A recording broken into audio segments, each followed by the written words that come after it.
The shoulder joint is one of the most complex joints in the human body.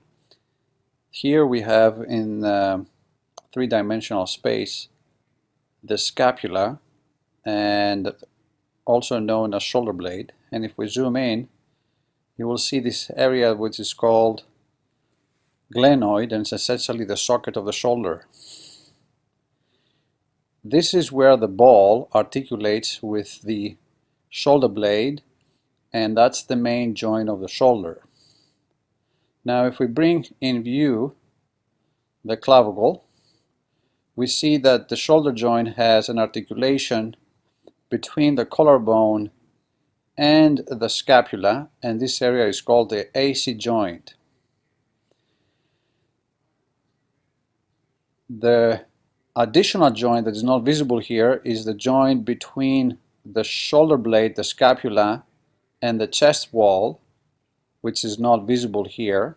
So we have two articulations, and the third one that we're going to see right away is the articulation between the humerus and the glenoid, also known as the ball and socket mechanism. So now we're going to bring in the humerus, and you can see here how the humerus articulates with the shoulder blade. The motion that is controlled by the rotator cuff is the first 45 degrees of forward elevation of the humerus. So here we have an animation, and you can see how the humerus moves on the shoulder blade, so it's a ball and socket mechanism.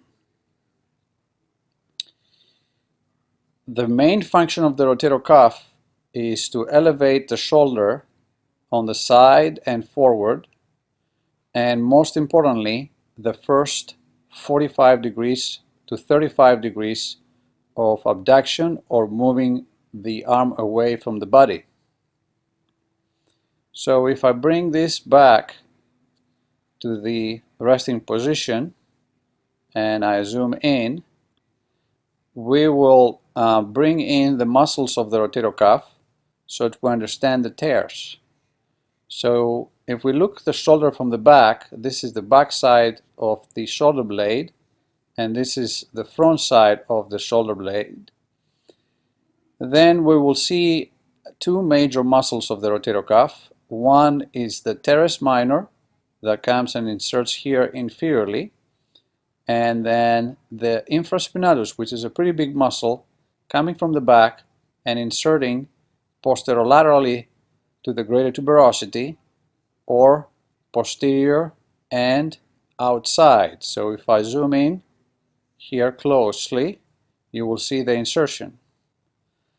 The most commonly affected tendon or muscle in rotator cuff disease or tears is the supraspinatus that comes from the top, and that's essentially the tendon that has tears. There has been a debate on whether acromial spurs can cause rotator cuff tears. In other words, whether a spur on this part of the scapula of the shoulder blade can erode into the rotator cuff and cause a rotator cuff tear. Recently, research has shown that this is not the cause of the rotator cuff tears, but it can be the result of the rotator cuff tears. And we know that most rotator cuff tears start on the articular side of the tendon, and they involve, I would say, more than 90% of the time, the supraspinatus, which is this tendon muscle unit at the top of the shoulder, and sometimes the infraspinatus, which is in the back of the shoulder, and the subscapularis that comes here in the front that we don't see here and will not see because of visualization purposes. So when we have a tear of the rotator cuff, the tear will start here at the greater tuberosity. It can be partial thickness, meaning that it can involve the partially the thickness of the tendon, or it can be a complete tear. Complete tears of the rotator cuff can be the result of wear and tear of the tendon over the course of years, which is the most common form of tendon tears that we see, or it can be the result of a traumatic event, such as I tried to lift something heavy and I felt a pop or a snap in my shoulder, and now it hurts and I can't elevate my arm. That's because the tendon has been detached from its insertion on the bone.